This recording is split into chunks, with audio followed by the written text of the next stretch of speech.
Hiya and welcome to Mini Magic, our celebration of a simple but brilliant idea which turned out to be a worldwide sensation. In this programme we're going to be looking back at how they packed so much into so little space, even with 1950s technologies. Why the Mini, both classic and new, has taken to motorsport like a duck to water, plus how it can be chucked around like anything by stunt drivers. We're going to look at some incredibly beautiful customisations as well as some bizarre and rather fruity ones. And it's not just the Brits who are mini mad, we're going to visit the mini maniacs in the land of the rising sun. We'll also see how this little car has been celebrated in an even littler form because the Mini is one of the most popular scale models ever. Also in this mini special, we'll trace the story of how BMW has improved and adapted the original Mini concept to become another generation of success in the 21st century. We're going to be featuring all this and more in the next hour, so fasten your seatbelts. That's of course if you have them in your Mark 1 Mini. And let's ask the first question. Just why was the original Mini magic for so many different types of people? The Mini was completely revolutionary. The engine was a different way around, the gearbox was a different place. The idea of a wheel at each corner made the car so stable, and the handling was absolutely superb in its day. This was a sensation of post-war motoring and gave its name, the Mini, to so many other things, mini skirts, mini cameras, mini everything else. It's the most efficient, effective, economical package for moving 4 people from A to B that anyone had ever come up with. It's just a fantastic little car. It's timeless, it's ageless. It still looks as good today as it did 40 odd years ago. I learned to drive on a Mini. A Mini's been with me throughout my motoring life. Parts are so easy to get for it, and it's such an easy car that you can sort of fix and work on in your garage with just a bag of spanners. There's nothing you can't do with a Mini. So let's nail down the Mini history lesson. Back in the 1950s, car makers were terrified that the Suez fuel crisis would really put the squeeze on their products. So the race was on to create really efficient cars. Designer and engineer Alec Isigonis, famous for his back of cigarette packet creations, was obsessed by the idea of getting 4 people and their luggage in a car no longer than 10 feet. Of course, there were those little bubble cars putting about. The boss at BMC wanted to create a quality rival. Alec, he said, there's too many of these bloody little Watson cars on the road. And these tiny little microcars were suddenly everywhere. Everybody wanted a little Trojan or a BMW Isetta bubble car. And he said, we must do something about this. And that's what the Mini was originally designed for, and it succeeded. Alec Isigonis was seen as a brilliant visionary, but also as a potential loose cannon. He came to me and said, would you do me the pleasure of joining Alex Isigonis as his assistant? Quite frankly, he said, I'm rather scared of his ideas. But we've also got to give thanks to Chief Engineer Jack Daniels. Having parking problems with the Mini prototype at Longbridge, if he hadn't been sneaking into the boss's space, the Mini may never have happened. For a while I got away with it. But one day, as I happened to be going towards the car, I think, Lord happened to spot it. What's that bloody thing doing there? The rest, folks, is history. The world is growing smaller, busier, more clamorous. The world is growing more crowded because more people are determined to get from one place to another, whatever the effort may cost. Even the air is becoming a congested area. And all this crowding raises an apparently insuperable problem. This one. This family knowing all too well what it means waiting for a bus. The British Motor Corporation took this problem as a challenge. They realized that what such a family needed was a fast, safe, low-priced car that was fun to drive. Big enough for all of them, yet small enough to get about this shrinking, crowded world. The problem for the designers really boiled down to getting everything in a box measuring 10 feet be 4 feet be 4 feet, of which 80% had to be given over to passengers and luggage. Now that'd leave only 2 foot for the powertrain. 2 foot. This was a car that was going to work with a lawnmower engine, but then came the Isigonis brainwave. He came to the conclusion that if he turned the engine from its normal 4.5 position to a sideways position, then there's more room to bring the passengers up there. The boldest step of all, placing the engine across the car, the crux of the revolution. This is a copy of the original press pack. It was Morris Mini Minor 850 and goes right back to 1959. And what it shows, fascinatingly, is that Sir Alec Isigonis had a different take on the 80-20 rule.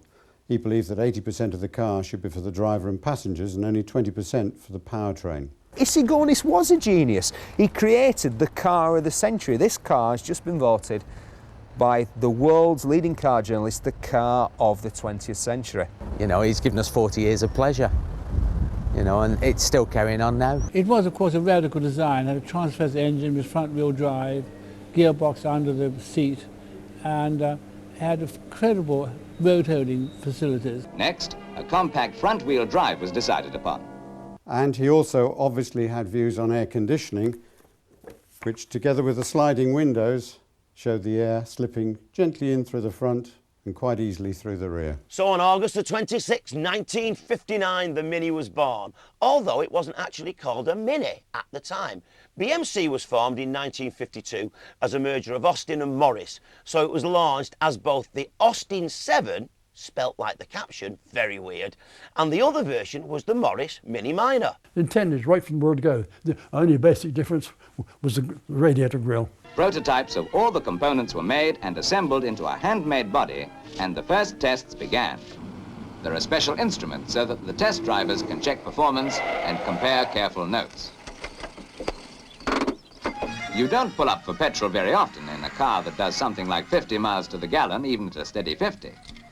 But what interest the incredible Sevens created at garages where they did stop, back at the factory, careful check is kept on how each component stands up to treatment far more grueling than any they would ever encounter at the hands of an owner-driver. Oh yeah? They obviously didn't know how much I thrashed my Mini. And the road tests go unremittingly on, weaving through boot-laced byways in Britain and blazing along the interminable ribbon of a German autobahn. No motorist in his senses would flog a car the way these test drivers thrashed the new baby prototypes, deliberately. Oh yes, I would. 66 miles an hour, 70 and faster, 72, 3, 4, 75 miles an hour. Surprising the lives out of the motorists they whipped past. Something tells me that this shot of the Mini overtaking the Beatles was oh so slightly staged. What do you think? Well, the man who was in charge of the Mini's launch was Tony Ball, who now runs an event management company in central London. He was the undisputed ringmaster of the whole Mini launch circus. I was given the exciting responsibility of launching this car, and I was just 23 at the time. I walked in and they said, "We're going to show you something rather unusual, young man." And they pulled back the curtain and there was the Mini. And they said, "What would you do if we gave you the responsibility for launching this car, young man?" And when I picked myself off the floor, I said, "Well, could you let me have £500? And they said, £500? That's more than the car is going to be sold for. What are you going to do with £500? I said, "Well, with £500, I'd like to build a giant top hat." Launch day came, I made the top hat open, and there against the black top hat and the white silk lining was this beautiful, beautiful, gently coloured Mini. And inside the car, I'd put, unknown to everybody, 3 of the biggest men, 2 ladies, one of whom was my wife, a baby, who was my eldest son, 2 giant poodles, all the luggage you could possibly imagine, and all this had been crammed inside every compartment you can possibly imagine. And the huge pile of luggage, and here it is shown on the newspapers of the day. It was a novel and unique car. It deserved a novel and unique launch. And I think we turned the whole format of product launches, which are now the norm, on its head at that time by the launch of the Mini. When the Mini was launched, it caused an absolute sensation. And of course, the other big car companies, and especially Ford, were kind of having a bit of a door moment, like, why didn't we come up with this idea? And so the baby Austin moves into full production. It has passed all its tests with distinction. Here, all the latest tools for speedy assembly are in use. And here's the start of a fascinating process that will gratify any motorist, adding years to the potential life of his car. The welded body goes into the rust-proofing rotor dip. Blimey, this machine looks like something cooked up by Wallace and Gromit. A rotating rust-proofing what? But it does look impressive. The first Minis were full of wonderful idiosyncrasies. The battery was in the boot to save space up front. There was a starting button on the floor, and there was a full-width parcel shelf with just a simple speedo and a fuel gauge above it. The door handles were really simple affairs. Just pull the wire, and why have bulky window winding gear when sliding windows work just as well? Plus, the boot lid was designed to have extra luggage strapped to it, and the number plate was hinged at the top so it could still be read by PC Plod. And on the road, an excellent ride was assured by Sir Alex's mate Alex Moulton of Moulton Bike fame, who devised an independent suspension system based on, would you believe it, rubber cones. The rubber cone needs only a little damping, which gives it quite exceptional endurance. Do you know, gang, no matter how much we admire the classic Mini, you've got to admit that the design wasn't perfect in all areas. Sentimentality aside, the original Mini had loads of design glitches. They rust like billy-o. I mean, they can't have known at the time, but the design means that there are several water traps in the Mini. I mean, in the early days, you used to drill holes in the floor to let the water out, not let it in. It got so bad. The distributor cap and the plug leads were right in the front of the engine, right next to the radiator grill, or the rain kept coming in.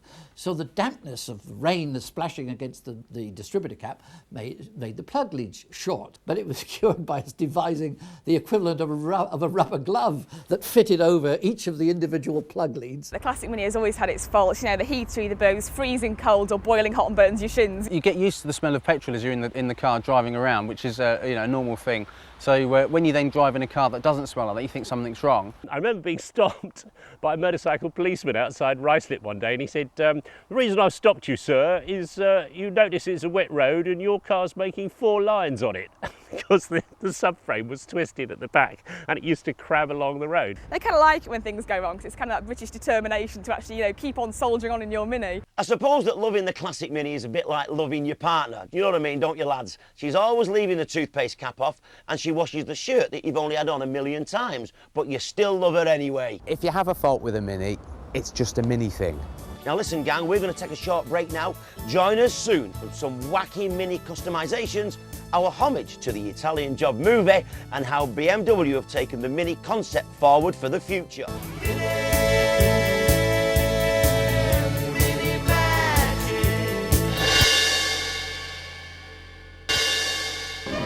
But before these sensational cars in full production were announced to the public, BMC demonstrated them to the press of the whole world. Such was their confidence based on sheer performance. These new cars are sensational. The most sensational car ever made here. Amazingly, even though the press went bananas, the general public were a little wary of the Mini's innovative design at first. Only 20,000 were sold in the first year of production, even though the car was remarkable value for money. It's always said that Austin Mars never made any money out of the Mini, literally a few pounds per unit. In fact, I think Ford claimed they were losing £30 on each car. It had huge publicity start, principally because in a very bold move, they actually gave the 50 top motoring journalists a Mini to drive for a year. And this is just about the first time that an outright bribe had been given to the British motoring press, you know. We wanted to encourage the press to be part of this exciting new step into the future, and also to involve the people who were manufacturing the car so that they would feel proud. Another aspect that helped the success of the Mini was the introduction of the Mini Cooper in 1961. John Cooper's son, Mike, is now in charge of the works here in Sussex, and he knows the enormous impact of that original breakthrough design. The classic Mini obviously was a revolutionary design. And of course, at the time, when you think that the Mini was a saloon car, but it handled like a sports car.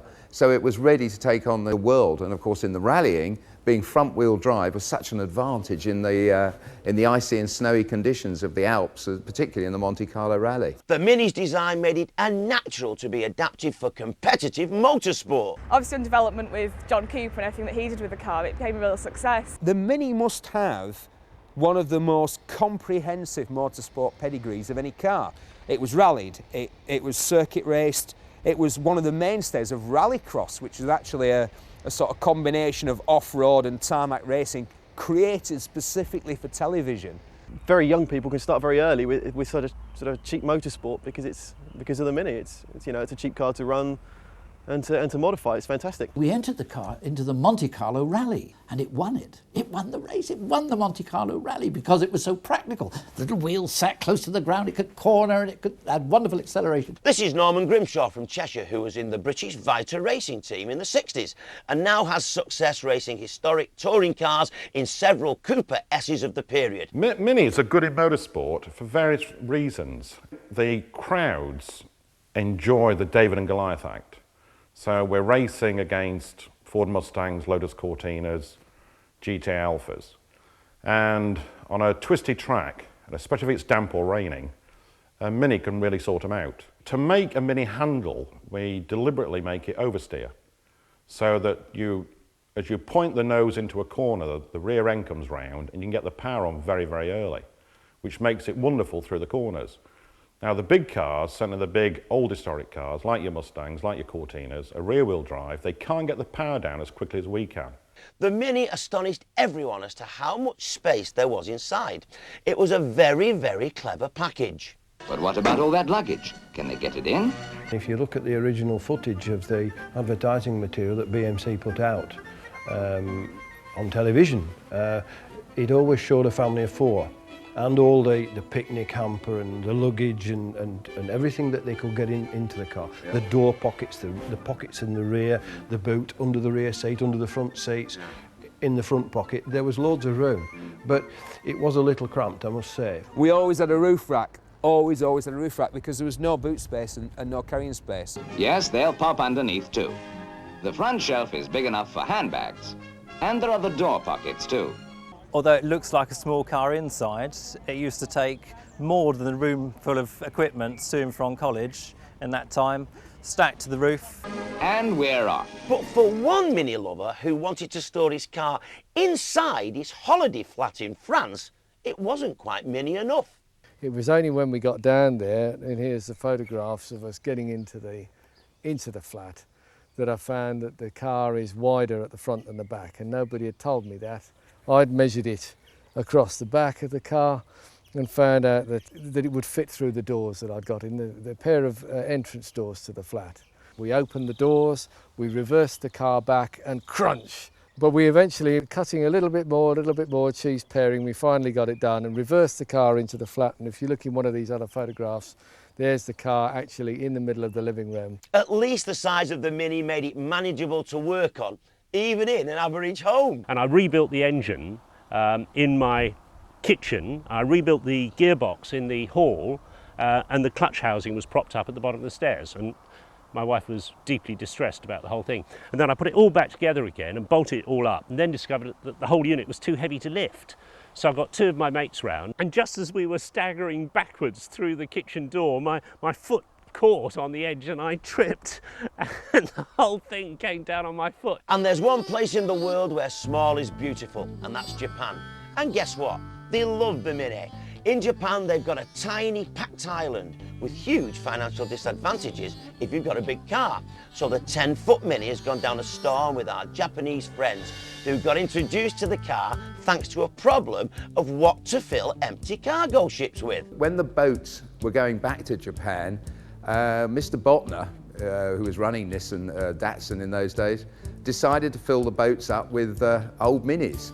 And of course, suddenly there was a lot of old Minis being sent into Japan, and the little car, they wanted something British. They wanted anything that was sort of mini skirt, Carnaby Street, and it really went down a storm in Japan. Did you know that in Japan, not only do you see Minis everywhere, there's even a fanzine called Mini Freak, and we caught up with the editor. Our magazine circulation is about 30,000, so there must be as many Mini Freaks in Japan. When I first saw Mini, it was a long time ago. I was still a student and I bought my first Mini. I just love every one of them. In Tokyo, they love the Mini so much that to celebrate the new model, they opened up the so-called Studio Mini complex, including an art gallery, a showroom, a bar and a restaurant. I wonder if they serve Mini portions. The Japanese Mini Cooper owners belong to the Japanese Register, and we took the chairman out for his first spin in a new Mini to get his impressions around the streets of Tokyo. very German car, I think, basically. Because I know the BMW. I had 4 or 5 BMW, including the M3. So I know what is a BMW. But design, it looks like Mini. It's no wonder, you know, that they went mini mad in Tokyo. This little car was designed for the mean streets of London. Even jam-packed London's no real problem. You thread your way through the traffic with complete ease. Weaving through the heaviest of traffic with the ease of a motorbike. And away you go. Now, do you know the great thing about having a Mini is that there's so much you can do to adapt the car to make it your very own. So there's a huge aftermarket to change your Mini. So the switches weren't within reach, but you could have long switch extenders. We used to put bits of plastic tube on the ends of the switches so you could flick them up and down. And then you had seat bracket extenders, and that shoved the seat right back against the back seat. There was no legroom for anybody else. And then you could take a hacksaw and saw through the bottom of the seat frame, and it dropped onto the floor. So you were just like a mini racer. And if you really wanted to push the boat out, you can just go for it. This Mini is a 4x4 Mini. It's based on a Suzuki Jeep. It's got a Mini on top of it, and it's four-wheel drive. It was like a jigsaw puzzle, and the parts didn't fit. They weren't meant to fit. So it was overcoming how to fit the clutch from a Suzuki to a Mini, and the wiring and all sorts of complications like that. The handling. You imagine a Suzuki Jeep on acid. It's wild. As for Mike Cox, parking's now even easier in his Mini. Well, it started off as a Mini City, paid 50 quid for it. Big crash damage in the side. So since then, with sort of looking for ideas, something to do, cut 18 inches out the middle of it, stripped it completely, rebuilt everything. You get a lot of people pointing and staring, obviously, when you're in traffic, out on the motorway even, people slow down. And as you may have guessed, a car like this does tend to have a name, and this one's Mini Mini. Joe Hunter's Mini was a 21st birthday present, and over the last 10 years, he's added a new stereo of sorts. I stripped out the interior and started transformation into a rolling sound system, really. It's what it is today. And the first thing I had to do, basically, was get rid of the rear seats. The back seats were replaced with a box section alloy frame for the subwoofer enclosure to go into. You get every response from "you're a god" to "you're an idiot." And a very feminine customisation has been created with this Mini. The number plate is the only thing that's left of 1968, so everything is brand new. It's totally my car. It's got my custom bits on it, from lights to the colour of the paint, and it's just a lovely car to drive. I've gone for the pink neons because they just show up so well against the blue paintwork, and I've even got like tops to match.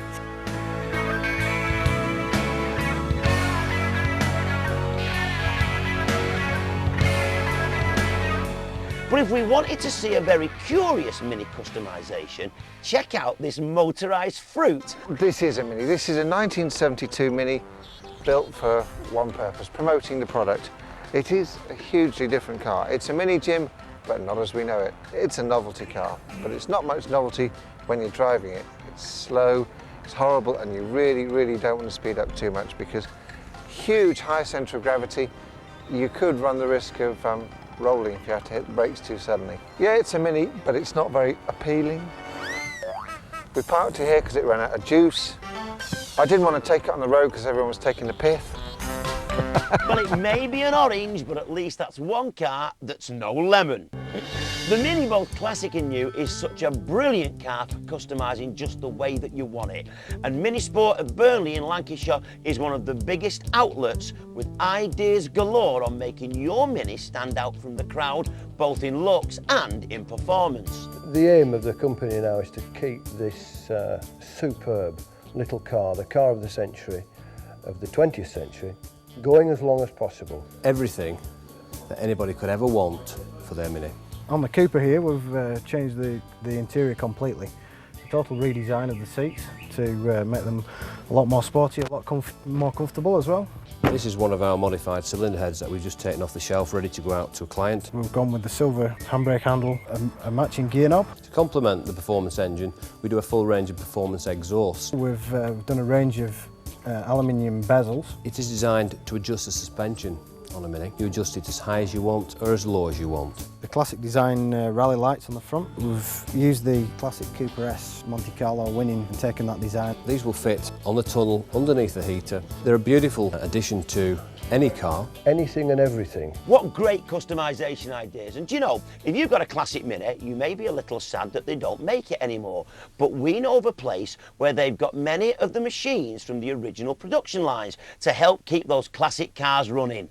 It started back in 1979 as part of BL as was, with the concept of making sure that parts were available for owners of older cars. The person who's got a rusty old Mini like this one, which is not particularly good and he's not proud of, he can get a new shell, repaint it in a different colour if he wants to, or the same colour, and make it into almost a new car, exactly his car. We focus mainly on the difficult to make parts, sheet metal parts, components, wings, doors, boots, panels, bonnets. These are all the original assembly jigs as used at Smithson's in Birmingham, right from the first Mini body build. I think there is no such thing as a typical customer except in their enthusiasm for the product. In this bay here we're building the subframe, the Mini rear subframe, which is the second most critical part on the vehicle. And as you can see, it's made from totally original componentry right down to the Mowog nameplate. I was fortunate enough to be an Austin apprentice at Longbridge before the Mini was launched, and I even met Alec Isigonis at one time, which was a major privilege. Here we have 3 completed Mini body shells. There are 2 Mark IVs and a Mark V. They're painted at Longbridge in the original plant and process. In October 2000, the production of the original Mini ended, with almost 5.4 million cars having rolled off the line. So how did BMW get involved in the design of the new Mini? Well, of course, they bought Rover, and in 1995 they'd started work on the then called E50 project. Then this curious ACC30 concept came on the scene. Was this going to be the shape of the new Mini? Really, the ACT30 was an MGF because it was a mid-engine car and it was only a 2-seater, so it wasn't really going to be the world car, but as a design concept, it was a very pretty little car. Then in 1997, on the eve of the Frankfurt Motor Show, BMW called a press conference. And guess what popped out on stage for our cameras?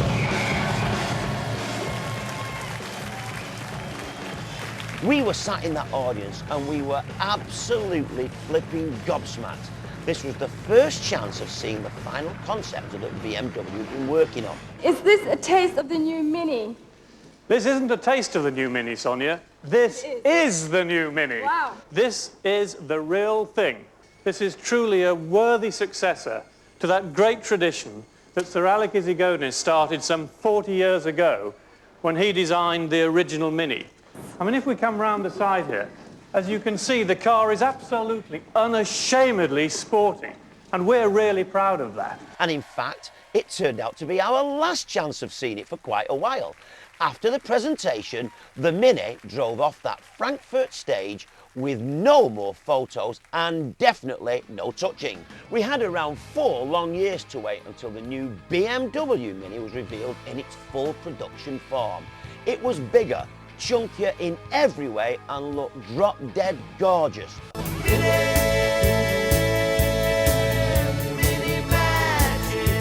Hiya, I'm Mike Sweeney and welcome back to Mini Magic. The reason that BMW had taken so long from concept to production with the new Mini was that nothing could go wrong with this project. Too much was at stake. This was more than a car, this was an icon.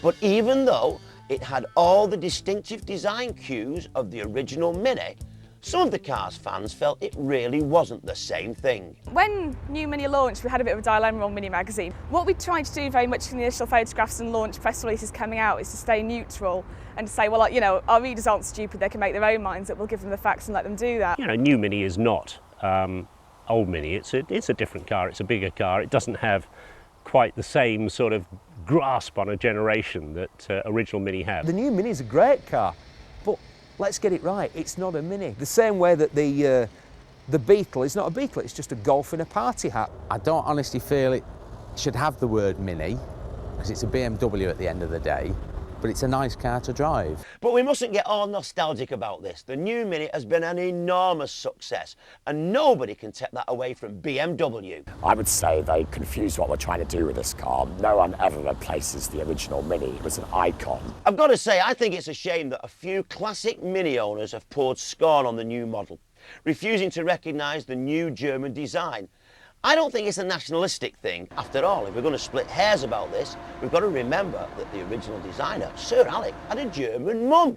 Live and let live. There's room for both of us, and I'm glad that when I'm driving my Mini, old Mini owners give me an occasional flash of the lights and a wave, which is nice. So let's just admire the team that's tried so hard to keep the spirit of the classic Mini and embody it in a new, safe, comfortable design that's going to keep the legend going for at least another 40 years. I'm a classic Mini fan, and I'm also a fan of the new car because I'm a motoring fan first and foremost, and I love cars, and I think that the new Mini is a cracking car. Some people would say that the BMW Mini is not a real Mini. My question to them would be, what is a real Mini?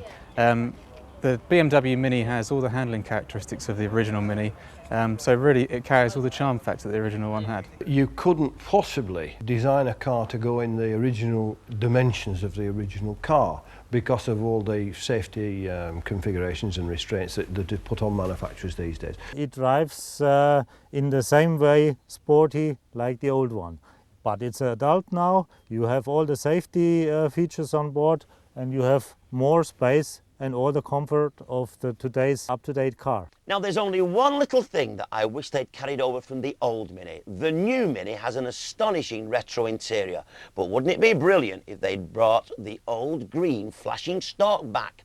The new Mini comes in 3 petrol-driven flavours, the One, the Cooper and the Cooper S. But if you fancy even more power under your pedal, Mike Cooper has a works kit that you can get an astonishing 200 bhp out of your Cooper S. But how does he do it? Together with the supercharger and the cylinder head, we changed the ECU programming. This is done for fueling and ignition.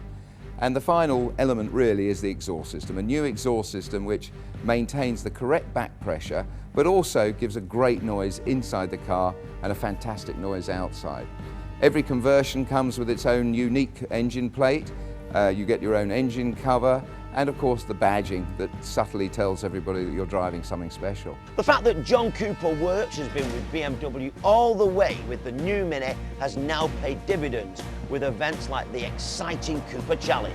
We thought, well, let's get back into motorsport. The name Cooper is obviously synonymous with motor racing, and we really wanted to get the new Mini back on the racetrack and try and sort of copy some of the fantastic success that the old Mini had and still has to this day. So we decided to get a one-make series together. They can then go racing at the weekend, and most people drive them to the circuit, and hopefully most drive back. Now, the classic Mini's heyday coincided with the release of one of the greatest films ever made. Cue dodgy Michael Caine impression. Hang on, lads. I've got an idea. It starred not just Michael Caine and Noel Coward, but 3 very cheeky little Mini Coopers. Matthew Field from Bournemouth is the author of the definitive book detailing the making of the Italian Job. I can remember my dad sitting me down when I was 5 years old to watch it, and I was completely engrossed in watching these Minis race downstairs, through sewers, you know, across buildings. And did it actually go upside down in the tunnel? You know, nobody actually knew. Troy Kennedy Martin wrote the script with the Mini in mind because he said it was cheeky, it was fun, it was laddish. It's what the new Britain was all about at the time. We now revere it, but do you know no one's heard of it outside Britain, including the Italians? At one point, and you're not going to believe this, Minis were not going to feature in the Italian Job at all. It was going to be Fiat 500s. Not a lot of people know that. What you will know is that there's a new Italian Job movie out. It begins in Venice. It's all about Charlie Croker and his mob doing a heist. One of Charlie's guys had double-crossed them, and he takes all the gold back to Los Angeles. So the plot of the new film is about how are they going to get the gold back off these people, and they plan the heist and they do it, and there's obviously an escape through downtown Los Angeles with the Mini Coopers. We feel the film, it's strange to call it a remake because of course it's got no connection with the original film apart from the title really. What I can say about the film is, though, that the Minis in the film will be absolutely fantastic. But the daring stunt exploits by the Mini Coopers in the original Italian Job are recreated these days by the legendary Russ Swift at various shows around the UK and throughout the world. Russ shows us how to do a bit of nifty J-turning and parking with millimetres between the cars. Well, Russ and his team have discovered that the new Mini is just as brilliant for performing eye-popping tricks.